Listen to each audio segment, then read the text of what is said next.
Welcome back to the Florida History Podcast. I'm Kartik Krishnaiyer. And I'm Robert Buccellato.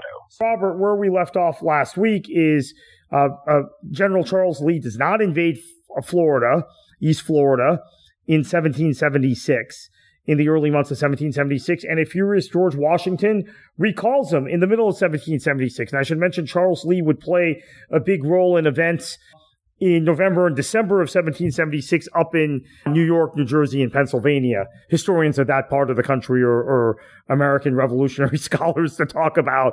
But if you're curious, just look up General Charles Lee. Now, in 1777, the Americans decide that they are going to invade again. And so they tasked this time Georgia Governor Burton Gwinnett, who, of course, Gwinnett County, Georgia is now named for, to gather a force to target St. Augustine and to try and invade by February of 1777. Again, they're in a real rush to do this. I mean, they're not. They just recalled the other army and the other general, and they're still not properly planning their invasions of Florida. It's very much this second invasion very much has a feel of just do it real quick. Don't think about it because you'll change your mind. Right. It has that vibe to it. And so this ends up causing squabbles within the government of Georgia, the Patriot governor of Georgia. There are delays because of the internal squabbles. And in fact, General Lachlan McIntosh, who McIntosh County, Georgia is named for, challenges him to a duel. And they fight a duel, and Gwinnett gets wounded, and he eventually dies from his wounds. So just the most unhelpful thing to be doing right at this particular moment in time. So, I mean, the British are watching all of this with amusement. So, in fact, as I talked about in a previous episode, the British by this time, whatever racial views the British had, you know, I saw it in some of the things that we used for research and wrote this passage.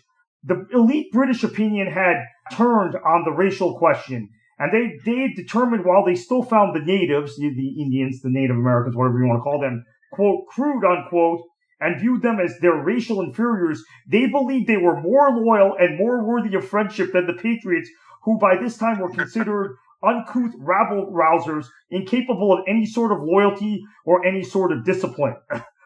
So they had gotten, and then the British are watching this in Georgia saying, okay, this reinforces this new racial view of ours, that even though we have subjugated the native peoples, we actually think they're probably more worthy now than these settlers, who, of course, you know, the British society has always been rife with classism. The military officers who were sitting in Florida were all upper class Tories, and a lot of these American patriots were lower class people who had left Britain, right? And that's the way they viewed it. Well, and you know, we talked before we went on about the motives behind these invasions, because obviously the British had very concrete, tangible reasons to want to hold on to Florida. A lot of them had property here. A lot of them had an invested interest. It was the spoils that the British won from the Spanish in the 7 Years' War. The Americans, it became obvious that they would not be able to capture St. Augustine, that they would not be able to hold on to it. And as we were even talking about when we were done recording last week about Washington's track record, and we were like, well, you know, golly, what campaigns did the man win? and we kind of just concluded that really what they were trying to do with these invasions was really just kind of sow chaos in every colony, basically. Yeah. To just put so many fires in place to where the British just couldn't continually put them all out. They would be exhausted.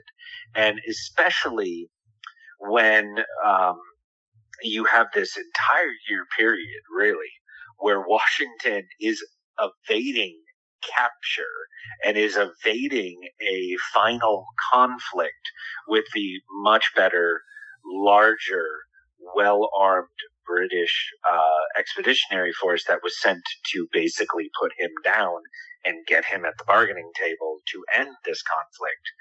It was imperative that the colonial army, what it was at that point in time, do something, and that was, keep inflicting chaos in places like Florida.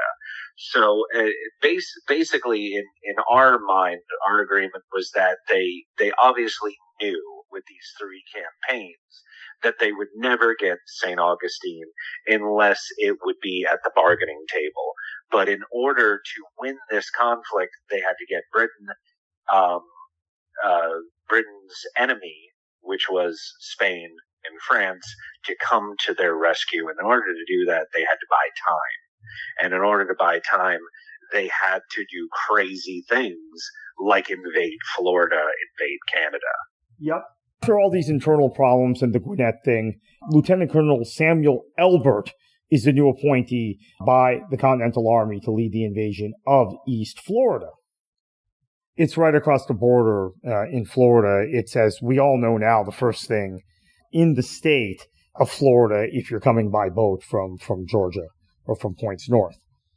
Although now, obviously, if you're driving, you come down on I-95 or US 17 or US 23, US 1, right? US 301, they all kind of cross the Georgia-Florida line in that area, which is not the Panhandle, but it's that other geographic anomaly in Florida with the Nassau County sticks out, right? Is north of most of the rest of Florida. You would cross into Florida, and then I think you have to take Highway 100 further than the beach in Amelia Island. That's how you get there now. Anyway, in April 1777, Governor Tonin was made aware that the American rebels once again planned to invade Florida from the north. And on May 10th, the American forces crossed the St. Mary's River into East Florida. Unlike in 1776, when British troops were lined up along the borders, we talked about in the last episode, and talking about General Charles Lee and his inaction, British forces were not amassed along the St. Mary's River, and American troops walked into Florida largely uncontested, at least initially. So in this circumstance, given what was going on with the American invasion, British officials believed that plantations, which could potentially provide aid to the incoming Continental Army, should be completely scuttled.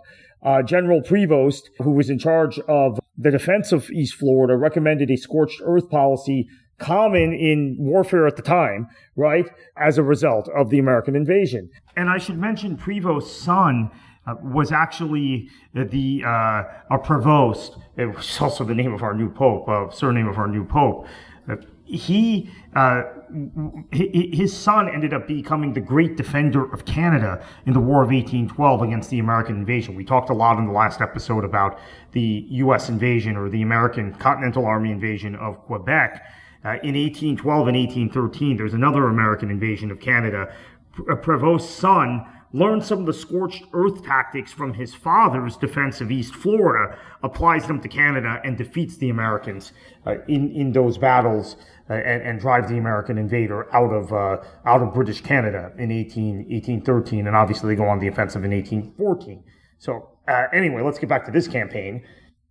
So interestingly enough, one of the plantations that was to be burnt down was that of Governor Tonin himself.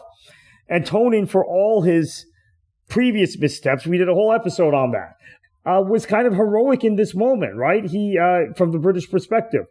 And he had all these conflicts with Prevost, actually. Not only did he scuttle his own property for the betterment of protecting East Florida from the invasion, but he strongly rebuffed the efforts of other plantation owners to surrender to the rebels. In fact, two of these plantation owners, James Pierman and Spencer Mann, fled Florida, went to Charleston for protection in rebel territory, and ended up becoming supporters of the Continentals, or of the Americans. So the result for Tonin was that his entire family was stuck in what were relatively small quarters in the town of St. Augustine, right? They had to come to Government House or the Peña Peca House, which, of course, you can visit. I visited many times, which is right in downtown St. Augustine, right by the plaza. So during that first 2 weeks of May, British forces, including 400 regulars, Thomas Brown, who we talked about in the previous episode, his East Florida Rangers and the Native Americans, basically the Seminoles, moved up the St. Johns River and eventually camped close to where the Continental forces were. At this point, Brown and his Creek allies detached from the main force on the night of May 15, 1777, raided the Continental Army camp and made off with about 15 horses. 2 days later, on May 17th, British forces attacked the American rebels who were camped on the banks of Thomas Creek in what is now Nassau County. So they're coming in from what is now Duval County into Nassau County. They ambushed the rebels, and many fled at the first sight of British regulars. This is the indiscipline of the militia that you read about constantly in chronicles of the American Revolution and the Patriot forces. So on May 25th, after regrouping on Amelia Island, the American forces withdrew to the other side of the St. Mary's River, and this invasion was thwarted. This was now an invasion that was quite frankly an absolute failure. So the skirmish or the Battle of Thomas Creek would prove to be the deepest penetration of the war for American forces into East Florida. But at the time, it was seen just as a temporary setback.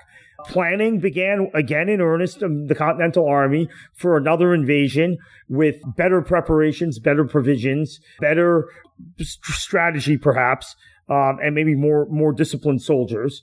And so what ended up happening was